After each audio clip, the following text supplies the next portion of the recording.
dia itu setelah beli dia jalan untuk meninggalkan area pasar itu, ternyata saat itu semua makhluk gaib yang berjualan itu menoleh ke dia semua.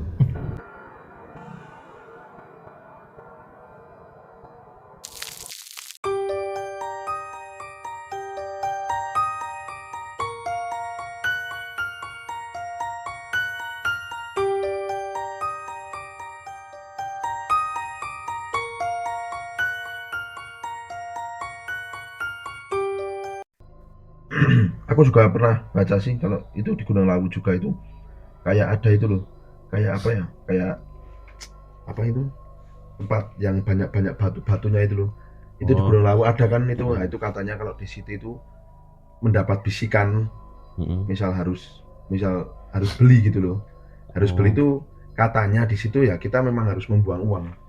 Pernah gitu. baca aku, ya pernah dengar lah tuh pas Membuang uang sekolah-sekolah. gimana Mas ya? Ya membuang, misal kita bawa uang 2.000, kita harus membuang uang, terus kita ambil pokok apa? Daun. Oh, Daun Gitu. atau apa gitu ya? Itu ada katanya bisikan suruh ada beli. bisikan, Oh, misal ada bisikan beli ini, misal gitu. Misal dapat bisikan, kan cuma sekilas kan buat bisikan tuh. Beli ini misal gitu. Misal gitu kan biasanya pakai bahasa Jawa sih ya oh kalau kayak iya. gitu ya kan. Beli ini ya gitu katanya yang pernah aku dengar dan aku baca itu kita harus, misal kita kan naik gunung mungkin bawa uang kan, walaupun Iya, dikit-dikit bawa, karena itu harus bawa katanya uang. kita harus melempar uang, atau kalau bawa koin ya melempar koin, terus kita ambil satu Daun daun atau itu. apa gitu ya. Katanya seperti Berarti itu. untuk mungkin untuk kayak simbol gitu ya. Itu katanya memang diyakini itu memang apa, kalau siang itu loh batu-batu gitu. Biasanya aktivitas seperti itu terjadi pas malam Jumat. Itu kalau Wah, malam rata-rata memang malam Jumat kan. itu apa, malam Jumat itu terjadi aktivitas yang sangat ramai seperti itu. Soalnya kan Tapi pasar kalau setan kan itu pertama cuma suara keramaian ya, kayak orang Keramaian. transaksi sedikit. Yang paling parah kan kita melihat penampakan juga, dan kita masuki ke dimensi pasar setan itu kan paling ngeri itu. Itu mungkin kalau yang aku baca itu mungkin levelnya mungkin masih bawah ya. Dan katanya di situ memang banyak sih, memang itu kayak apa ya, memang kayak aturan gitu. Memang warning lah, harus misal dengar bisikan atau apa ya, katanya memang harus melempar uang atau buang uang lah gitu, terus nanti kita ambil satu daun. Cuma kalau logika ya kita ya jangan, itu kan mubazir juga kan, kalau kita buang uang juga buat apa di situ kan, seperti itu katanya, seperti itu. Aku juga belum pernah sih naik gunung sih. Kalau aku pernah ini sih lihat apa itu film kan tentang naik gunung. Itu aku juga pengen mungkin tanya sama Mas Arif ya. Iya. Kalau di film itu kan, mohon maaf nih kalau yang Iya. mungkin cewek lagi mens itu apa emang nggak boleh naik gunung ya kalau posisi lagi mens gitu? Kadang-kadang ada gunung yang dipantangkan untuk wanita yang menstruasi. Tapi kadang kalau wanita yang menstruasi itu diharapkan janganlah. Ibaratnya kan, maaf ya, kalau ibaratnya kan menstruasi kan baunya amis kan. Itu kan mungkin mengundang atau menggoda makhluk astral dari sekitar. Takutnya kan itu mengikuti kita di perjalanan. Nanti kan efeknya ke rombongan kita. Apalagi kalau sampai menstruasi terus ganti kotornya itu di daerah gunung itu paling rawan banget. Sampai itu ada cerita juga kan ya. Mohon maaf nih kalau misalnya kan mens itu kan kadang nggak tahu ya datangnya kapan ya. Kalau misalnya pas udah dalam perjalanan ini Mas, bisa itu terus berarti anjurannya mending turun ya, nggak dilanjutin apa gimana? Iya, kalau ada pantangan gunung yang emang nggak boleh orang menstruasi ya mending nggak usah. Oh berarti kalau misal pas di tengah-tengah jalan tiba-tiba datang bulan gitu mending turun ya berarti ya? Mending ya jangan lama-lama.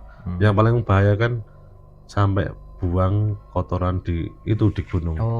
Gitu. Ibaratnya kan gunung ada ini buat tempat sampah, tapi untuk kotoran orang menstruasi jangan banget lah, ngeri itu. Udah pernah kejadian juga. Udah ada ya pernah ya? Ada. Tapi nggak semua gunung ya Mas kayak gitu.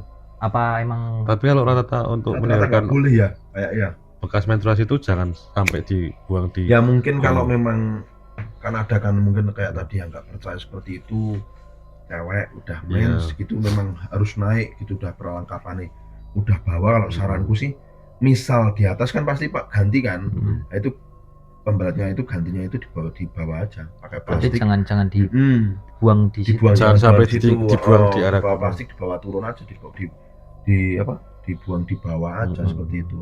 Tapi kalau logikanya, kalau wanita cewek mens itu kan badan kurang fit.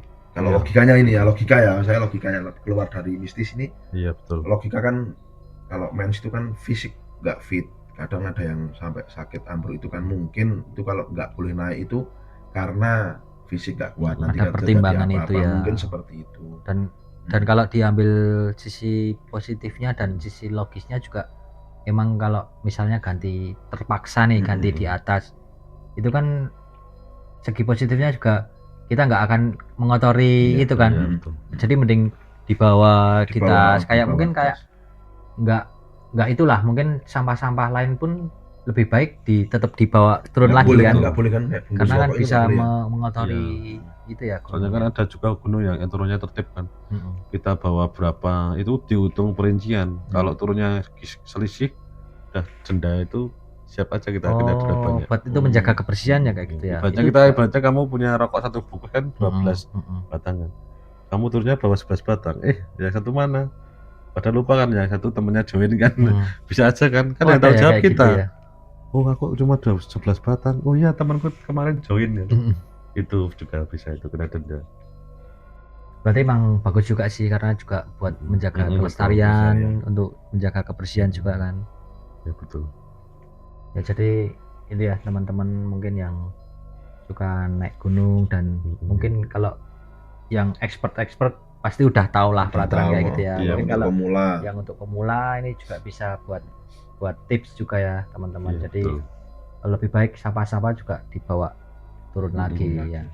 Terlepas itu dari peraturan atau tidak, mungkin kita harus meningkatkan kesadaran kita untuk selalu menjaga kebersihan, apalagi di tempat yang sakral itu kan. Kalau gunung kan bisa dibilang tempatnya sakral kan. Pokoknya pusatnya makhluk gaib juga kan. Gunung, hutan ini jadi satu lah. Ya kembali lagi tadi kayak pasar setan, mungkin kalau di gunung itu kan kayak kehidupan kita gini kan, kayak perkampungan gitu kan. Mungkin ada desa A, desa B, desa C, pasti ada pasarnya kan. Kalau di sana mungkin ya seperti ini kan, mungkin cuma mungkin jualannya mungkin beda kalau di sana. Ibaratnya gini, di gunung itu ibaratnya pusat berkumpulnya makhluk halus kan. Mungkin jangan banyaknya makhluk halus di situ kan, ya udah ada interaksi membuat pasar setan kan, mungkin aja. Banyak banget soalnya makhluk halus itu di gunung. Itulah jual beli horor gitu namanya. Karena kan nggak tahu juga yang diperjualbelikan itu apa kan. Kita sebagai makhluk di dunia nyata itu kan nggak tahu persis kan. Mungkin aturannya dari gunung ini pasar setannya gini-gini, dan gunung ini peraturannya gini, mungkin beda-beda ya mungkin ya. Tapi aku percaya sih kalau tiap gunung mungkin ya bagian besar pasti ada sih. Kayak Merapi tadi ada, Lawu juga ada kan. Kadang sekitar gunung kan ada aturan sendiri. Janganlah kalau kita naik gunung ada yang cuma 3 orang ganjil. Aku juga pernah dengar. Kalau masalah gunung itu harus kayaknya melebar kemana-mana ya ceritanya, banyak banget. Ganjil nggak boleh, ini nggak boleh, aturannya banyak banget kan. Ya emang kita ibaratnya kan nyun sewu di tempat orang lain, ibarat tempat makhluk halus kan. Dan kita siap naati peraturan aja. Kadang kita nggak boleh ganjil, kita ibaratnya kita bodo amat lah. Nanti ibaratnya ada cerita gini, itu melebar ya, nggak boleh ganjil, ternyata kan 3 orang kan, tiba-tiba ada satu yang menyerupai manusia lah ikut gabung. Nanti aja bisa aja yang satu itu hilang di bawah yang itu, tiba-tiba ada orang itu, bisa jadi itu. Sebenarnya dilarang untuk ganjil. Dan lagian juga misalnya kita menaati peraturan itu pun mungkin nggak ada ruginya kan. Nggak boleh bertiga, berarti berempat, berarti kan semakin banyak orang kan mungkin akan semakin menguntungkan gitu kan, bisa saling membantu lah atau gimana. Kalau untuk nggak di gunung itu yang pernah saya tahu itu Alas Purwo itu juga ada itu. Pasar setannya itu juga ada. Itu ada ya? Ada, Alas Purwo itu ada. Itu yang lebih ngeri lagi. Iya, itu kan kayak Alas Purwo itu kan mungkin alas yang apa ya? Udah masuk itu lama lah mungkin. Rahasia umum kan, orang tahu semua Alas Purwo. Itu memang aktivitasnya katanya komplit kalau di sana itu. Banyak tempat untuk bersemedi juga bisa kan. Kalau Alas Purwo mungkin kita bahas di next konten aja ya mungkin ya biar lebih fokus lah gitu. Spill aja ya. Spill aja buat Alas Purwo. Alas Purwo itu juga banyak cukup worth ya. Iya, cukup worth. Mungkin kalau kita risetnya bisa banyak mungkin bisa jadi 2 episode juga. Oke, betul. Oke ya, jadi gitu teman-teman. Mungkin pesan-pesannya ya itu tadi lah, kita kalau misalnya mau mungkin buat teman-teman yang pemula yang pengen naik gunung ya mungkin ini bisa jadiin tips lah ya juga. Jadi tips untuk apa sih yang kita lakukan kalau kita mau naik gunung ya kan. Ya salah satunya itulah kita menyisihkan ego kita kesampingkan dulu karena kalau pas naik gunung itu ya yang bertanggung jawab itu adalah ya segerombolan ini kan. Jadi kita akan saling bantu, kita akan saling membutuhkan. Jadi kita harus mengesampingkan ego kita dulu supaya jangan sampai misalnya tidak besar ada yang juga dirugikan kan. Soalnya kita kan bertamu kan, seperti itu kan bertamu. Apalagi kalau memang sudah kelewat, udah masuk di pasar setan gitu ya, jangan terus semakin membabi buta gitu kan. Maksudnya kita harus lebih super agar selamat lah kayak gitu. Ya, supaya nggak ada yang direpotkan juga. Karena kalau kita nggak bisa bayangin kan. Ya. Chaosnya kita di situ. Karena mungkin ya mohon maaf nih, mungkin nih seperti kayak misalnya ada yang hilang di gunung atau mungkin ada yang ada kecelakaan atau apa mungkin salah satunya akibat dari kelalaian itu kan yang menyebabkan merepotkan banyak orang. Otomatis kan merepotkan banyak orang karena harus melibatkan tim SAR juga, harus mungkin nanti kalau melebar ke pemerintah juga kan beberapa harian pencarian juga kan repot juga. Jadi ya tetap stay safety. Betul. Dan kita harus menghargai peraturan yang ada di gunung tersebut ya. Oke. Sopan lah intinya lah kalau aku sih. Kulon won yang sewu. Gitu ya teman-teman. Kalau teman-teman punya cerita tentang naik gunung atau khususnya pasar setan boleh komen. Boleh gabung kalau memungkinkan boleh lah gabung lah. Mungkin atau pengen jadi narasumber langsung boleh sangat juga, boleh juga nanti sangat boleh. Mau DM Instagram boleh, lewat TikTok boleh, mau WA juga nanti biar ditulis di deskripsi kan. Cantumin semua. Jadi gitu ya teman-teman, mungkin untuk malam ini cukup dulu ya. Dan nggak bosen-bosen kami mengingatkan atau menghimbau jangan lupa dukung terus channel kami dengan cara like, comment, dan subscribe. Dan jangan lupa share video ini ke teman-teman kalian supaya channel kami terus berkembang dan terus bisa menghibur teman-teman semua. Oke, betul. Jangan di skip. Jangan skip. Tonton terus sampai selesai. Karena biar informasinya nggak putus-putus. Nggak setengah-setengah.